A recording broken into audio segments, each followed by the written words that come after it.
Donc, ton fil de 50 ampères sort par ici. Moi, je mets tout le temps du tape pour être sûr qu'il est bien collé, qu'il n'y ait pas de souris qui rentre en dedans, très important. Le trou ici.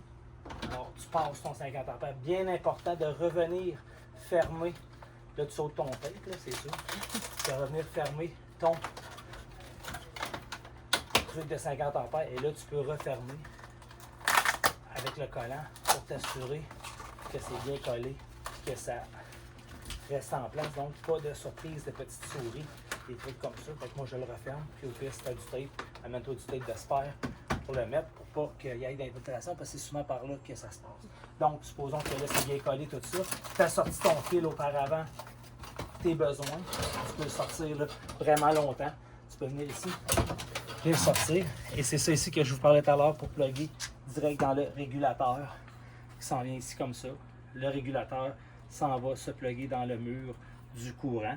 Si, exemple, vous n'avez pas de 50 ampères au camping, c'est là que l'adaptateur que je vous parlais tantôt vient ici s'introduire dedans.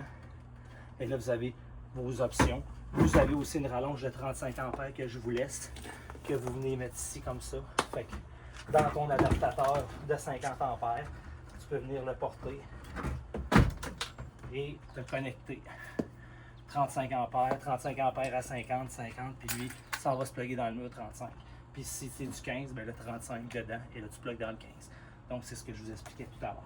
Et après ça, quand tu veux remettre ton fil, ben ton fil, tu viens ici comme ça, et tu as un piton sur le côté, ici, et là tu pèses dessus, et là ça se roule tout seul.